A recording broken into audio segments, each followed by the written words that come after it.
আমার বন্ধুগণ, এই নামাজের জামাতি আল্লাহর নবী জীবনের শেষ নামাজ জামাতে আদায় করেছেন।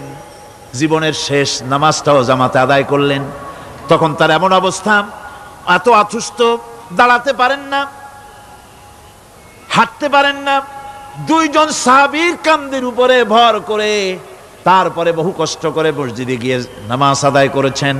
খুতবা দিয়েছেন, বললেন, খুতবা দিতে গিয়ে বললেন, আজ থেকে মসজিদে নববীর চতুর্দিকের সকলের দরজা বন্ধ হয়ে যাবে, শুধু আবু বকরের দরজাটা খোলা থাকবে।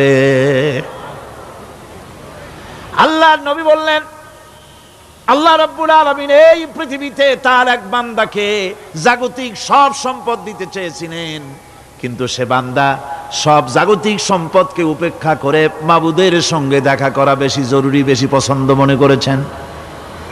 এতটুকুন কথা নবীজি বললেন, কেউ কিছু বুঝলো না। হযরতে আবু বকর রাদিয়াল্লাহু তাআলা আনহু হুজুরের এই কথা শুনে কাঁদতে কাঁদতে তিনি অস্থির হয়ে যাচ্ছেন। সাহাবীরা চিন্তা করলেন, হুজুর কার না কার কথা বলেছেন, তাতে কান্নার কি আছে? বয়োবৃদ্ধ, জ্ঞান বৃদ্ধ হযরতে আবু বকর রাদিয়াল্লাহু তাআলা আনহু বুঝতে পেরেছেন এই পৃথিবীর সব সম্পদ তো আল্লাহ হুজুরকেই দিতে চেয়েছিলেন। তিনি সমস্ত সম্পদকে উপেক্ষা করে তার মাবুদের সঙ্গে দেখা করার জন্য প্রস্তুতি নিয়েছেন। তার মানে হলো আল্লাহর নবীর বিদায় হয়ে যাবেন, আমরা নবী থেকে এতিম হয়ে যাব। নবীজি ঘরের মধ্যে প্রবেশ করলেন, প্রচন্ড জ্বর এলো। এই প্রচন্ড জ্বর নিয়ে তিনি শুয়ে আছেন, কখনো বেহুশ কখনো হুশ। এর মধ্যে এশার আজান হয়ে গেল। সাহাবীরা বহুক্ষণ অপেক্ষা করে হযরত আবু বকরের ইমামতিতে নামাজ শুরু করলেন। হুজুরের হুশ এলো, প্রশ্ন করলেন, আয়েশা রে, এখন কোন সময়? হযরত আয়েশা বলেন, ইয়া রাসূলুল্লাহি, মসজিদে নববীতে নামাজ শুরু হয়ে গেছে। সাহাবীরা অনেকক্ষণ অপেক্ষা করে আমার বাবার ইমামতিতে নামাজ পড়তেছে সবাই, কিন্তু সাহাবীরা কেঁদে কেঁদে নামাজের মধ্যেই কাঁদতে কাঁদতে অস্থির হয়ে যাচ্ছে। তাদের মনের ধারণা হয়েছে নবীজির পেছনে নামাজ পড়ার কিসমত থেকে তারা মাহরুম হয়ে গেল। নবীজি বলেন, আয়েশা দরজা খুলে দাও আর আমার মাথাটা একটু উঁচু করে ধরো, আমি একটু নামাজের দৃশ্যটা দেখি। দরজা খুলে দেওয়া হলো, নবীজির মাথা উঁচু করে ধরা হলো। নামাজের জামাতের দৃশ্য দেখে নবীজি আবার শুয়ে পড়লেন। হযরতে মা আয়েশা লক্ষ্য করে দেখেন নবীজির দুই চোখের কোণা দিয়া পানি পড়তেছে। মা আয়েশা জিজ্ঞেস করেন, ইয়া রাসূলুল্লাহ, হে নামাজের দৃশ্য দেখে চোখে কেন পানি এলো? হুজুর বলেন, আয়েশা রে, এটা কোনো দুঃখের পানি নয়, এটা তৃপ্তির পানি। এই যে জামাত নামাজ পড়তেছে লোকেরা, এই জামাত কায়েমের জন্য তায়েফের ময়দানে অনেক রক্ত আমার ঝরেছে। উহুদের ময়দানে দান্দান মুবারক শহীদ হয়েছে, সাহাবায়ে কেরাম জীবন দিয়েছে। এই যে জামাত আমি দেখতে পেলাম, ভবিষ্যতের একটা ছবি যেন চোখে ধরা পড়লো। আমার মনে হলো কিয়ামত পর্যন্ত এই পৃথিবীতে আমার যত উম্মত আসবে তারা এইভাবে করে জামাতে নামাজ আদায় করবে। নবীজির মাথার কাছে মালাকুল মউত যখন এসে গেছেন, আমার ভাইরা, এই পৃথিবীতে যত নবীরা এসেছিলেন মৃত্যুর সময় সমস্ত নবীরা শেষ কথা যেটা বলেছেন, হাদিস, সমস্ত নবীরা উম্মতের জন্য মৃত্যুর মুহূর্তে শেষ কথা যেটা বলেছেন সেটা হলো আসসালাত, আসসালাত, নামাজ, নামাজ। আমার নবী যখন বিদায় হয়ে যান, বিদায় মুহূর্তে মেয়ের কথা বললেন না, কলিজার টুকরা নাতির কথা বললেন না, জামাইয়ের কথা বললেন না, স্ত্রীর কথা বললেন না। মৃত্যুর সময় শেষ কথা বললেন আসসালাত, আসসালাত ওয়া মা মালাকাত আইমানুকুম, নামাজ, নামাজ, আমার উম্মতেরা নামাজ, আমার উম্মতেরা নামাজ ছেড়ে দিও না, নামাজ।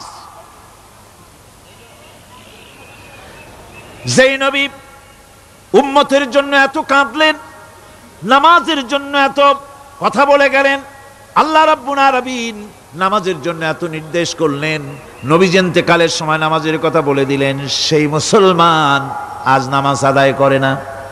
নামাজ পড়ে তো নামাজ শুদ্ধ হয় না।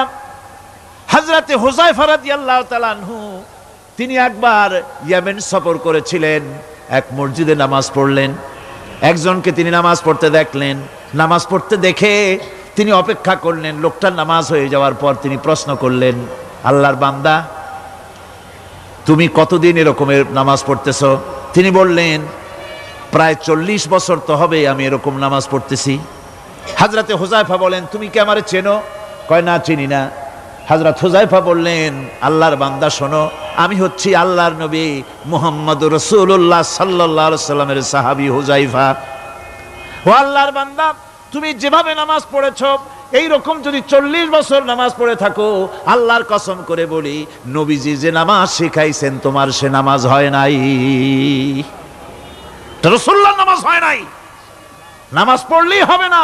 রাসূলুল্লাহ বলেছেন, সাল্লু কামা রাআইতুমুনি উসাল্লি, নামাজ পড়ো সেইভাবে যেভাবে আমারে পড়তে দেখো।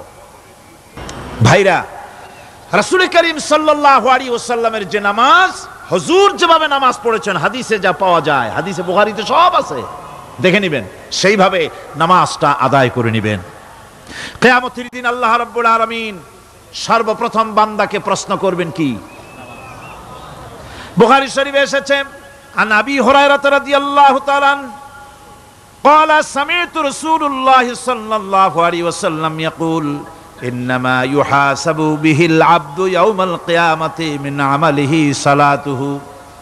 বুখারী শরীফের হাদিস, আল্লাহ রাব্বুল আলামিনের নবী বলেন, হযরত আবু হুরায়রা হাদিস খানা বর্ণনা করেছেন, তিনি বলেন যে আমি রাসূলের মুখে শুনেছি, কিয়ামতের দিন আল্লাহ রাব্বুল আলামিন সর্বপ্রথম তার বান্দার কাছে প্রশ্ন করবেন, বান্দা নামাজ আদায় করেছিলি কিনা? নামাজ সর্বপ্রথম প্রশ্ন। যেরকম সর্বপ্রথম প্রশ্নটা কি? নামাজ। এই নামাজ আপনার বাচ্চাদেরকে যখন 7 বছর বয়স হবে নামাজের হুকুম করবেন, 10 বছরে নামাজ না পড়লে প্রহার করতে বলা হয়েছে। নামাজের জন্য কড়াকড়ি করতে হবে। পুরুষ নারী মেয়েদের মাসের ভিতরে কখনো কখনো তাদের যে সমস্ত মাসলা মাসাইল আছে সেই অনুযায়ী কখনো তাদের ক্ষমা আছে, বাকি তাদের নামাজ পড়তে হবে। আর পুরুষের জন্য পাগল হয়ে যাওয়া, বেহুশ হয়ে যাওয়া ছাড়া নামাজ মাপ নাই, নামাজ পড়তেই হবে। এই যে নামাজ, যে নামাজ না হলে ঈমান থাকবে না, ঈমান নষ্ট হবে, কিয়ামতে জাহান্নামে যাওয়া লাগবে, এসব কথা শোনার পর আজকের তাফসীরুল কোরআন মাহফিলে আমরা কি ওয়াদা করতে পারি যে আমরা মালাকুল মউত যতক্ষণ পর্যন্ত আমাদের মাথার কাছে না আসবে নামাজ ছেড়ে দেব না? এই ওয়াদা কি করতে পারি? 2 হাত উঁচু করুন, বলেন, ইয়া আল্লাহ, আমি তোমার নামে শপথ করছি, যতদিন মালাকুল মউত আমার মাথার কাছে না আসতেছে ততদিন পর্যন্ত ফরজ নামাজ, ফরজ রোজা ছেড়ে দেব না। ইয়া আল্লাহ, মৃত্যু পর্যন্ত আমার এই ওয়াদা পালনের তৌফিক আমাকে দান করো, আমিন।